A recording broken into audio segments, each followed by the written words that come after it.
से मैं चर्चा कर रहा था। अचानक 4-5 ऑफिसर आए और मुझे खड़े खड़े कहा कि आप ही डोटासरा जी हैं। मैंने कहा जी हाँ।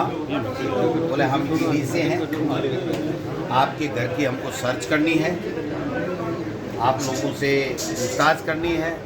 मैंने कहा मोस्ट वेलकम। जो 5-10 लोग यहाँ पर थे उनको सबको रोक लिया, हमारे सबके मोबाइल ले लिए। उन्होंने बड़ी तसल्ली के साथ में एक एक चीज़ की सर्च की और उसके बाद में मेरे छोटे बेटे अविनाश जो अकाउंट्स ऑफिसर है उससे उन्होंने बयानात लिए।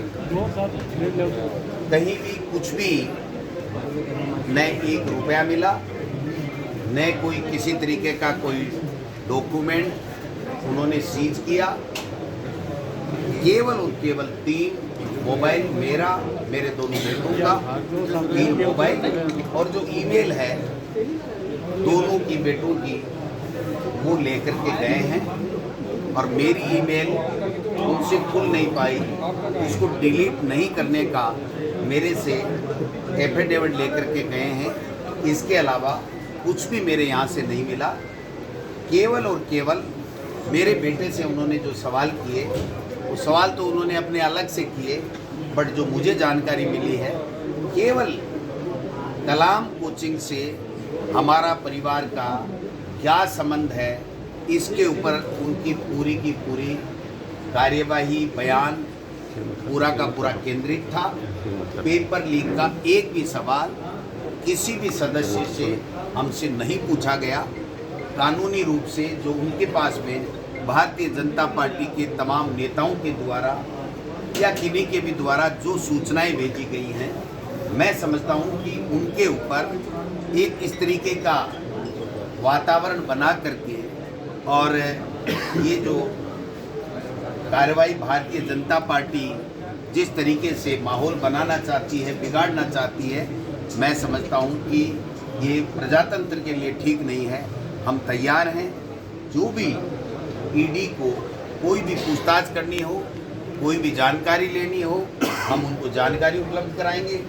जो भी दस्तावेज चाहिए उनको वो हम दस्तावेज उपलब्ध कराएंगे।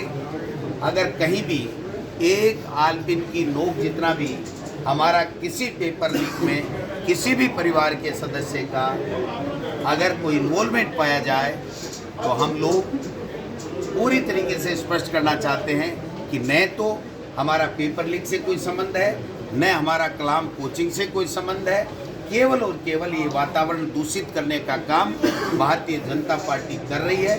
इसका हम मुंहतोड़ जवाब देंगे और जनता के बीच में जाएंगे, जनता को इनकी सच्चाई बताएंगे और जो जनता फैसला करेगी वो जनता हमें वो फैसला हमें स्वीकार होगा। कल हम लोग मुख्यमंत्री जी, मैं, रंधावा जी सब लोग चर्चा करेंगे कोर कमेटी में कैसे इलेक्शन को आगे लेके जाना है। ये हमारा टाइम वेस्ट करना चाहते हैं, हमको प्रेशराइज करना चाहते हैं, हमको डराना चाहते हैं। न हम डरने वाले हैं, न प्रेशर में आने वाले हैं। हमने कोई गलती नहीं की, हमने कोई भ्रष्टाचार नहीं किया, हमने कोई गड़बड़ नहीं की। न पेपर लीक से हमारा कोई संबंध है, न कलाम कोचिंग से हमारा संबंध है। उसके बावजूद भी जो जानकारी या जो जांचें जो ईडी को करनी है उसमें हम पूरा सहयोग करेंगे। ये मैं आपको आश्वस्त करना चाहता हूँ, मीडिया के माध्यम से बताना चाहता हूँ कि अगर कोई भी कार्रवाई कोई भी राज्य सरकार की एजेंसी या केंद्र के सरकार की एजेंसी करेगी उसका हम पूरा समर्थन करेंगे, पूरा सहयोग देंगे। जो उनको जानकारी चाहिए वो जानकारी हम उनको देंगे, वो अपनी कानूनी कार्रवाई करें। हमें इसमें कोई दिक्कत नहीं है। हम हमारा चुनाव भी लड़ेंगे, राजस्थान में कांग्रेस की फिर से सरकार बनाएंगे। 3 मोबाइल में आपको ये देना चाहता हूँ कि 2009 के मायने बीटा गोड़ होया वो बीटो खुले बोनी। मैं 1.5-2-3 महीने से सुन रहा था कि मेहरिया जी लोगों को ये कह रहे हैं कि चुनाव को रंगीन बना दूंगा।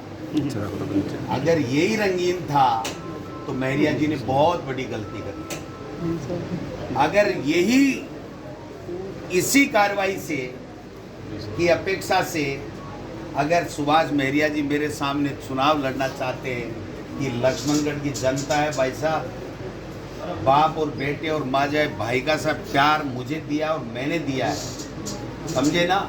लक्ष्मणगढ़ की जनता सुभाष महरिया जी को बता देगी कि ये क्या चुनाव होता है, और राजस्थान की जनता राजस्थान में बता देगी कि हम लोग कांग्रेस के सच्चे सिपाही हैं, कांग्रेस के लिए जान दे सकते हैं, कांग्रेस के लिए काम करते हैं, 36 कौमों को साथ लेकर के चलते हैं। इसलिए कांग्रेस राजस्थान में फिर से आएगी।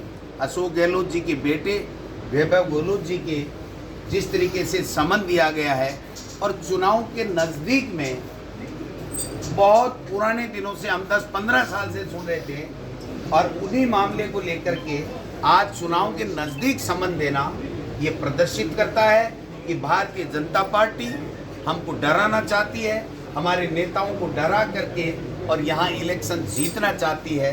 मैं कहना चाहता हूँ ये राजस्थान की सूरवीरों की धरती है, ये हमारे शहीदों की सैनिकों की धरती है, ये किसानों की धरती है। मैं किसान का बेटा हूँ, मैं न डरने वाला हूँ न घबराने वाला हूँ। मेरे साथ में मेरे लाखों कांग्रेस के कार्यकर्ताओं का प्यार, आशीर्वाद और स्नेह है। मैं मुख्यमंत्री जी के बेटे को जिस प्रकार से ईडी ने समन दिया है, उनकी घोर शब्दों में निंदा करता हूं, और केंद्र की सरकार ने जो रवैया अख्तार वहां पर कर्नाटक में किया, वहां पे मुंह की खानी पड़ी। उन्होंने जो दूसरे स्टेट्स में किया, ईडी का प्रयोग करके जिस प्रकार से डरा धमका के माहौल खराब करने की, जीतने की चेष्टा की थी, वो वहाँ भी नाकामयाब हुए, और यहाँ भी राजस्थान में भी वो अपने इस गलत मिशन में नाकामयाब होंगे। हम कामयाब होंगे, कांग्रेस जीतेगी और फिर से सरकार बनाएगी।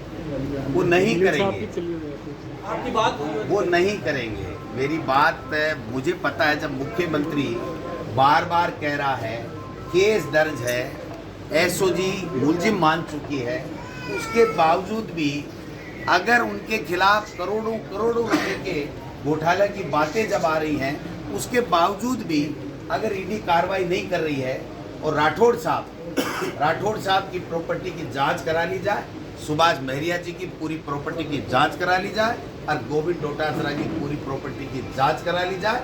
राठौड़ साहब कह रहे हैं ना, दूध का दूध और पानी का पानी हो जाएगा। अगर हिम्मत है इन दोनों नेताओं में, तो मेरी और अपनी खुद की जांच करा लें। दूध का दूध पानी कैसे होता है, या दूध फटता है, या दूध क्या होता है, वो पता नहीं। सर, एक बात ये थी कि जैसे आपके समर्थकों में काफी उत्साह था आज, और इनका ये भी कहना था कि हम तो धन्यवाद दे रहे हैं ईडी को कि आज जो माहौल है वो जीत के बजाय लीड पे हो गया। आप भी मानते हो इस बात को?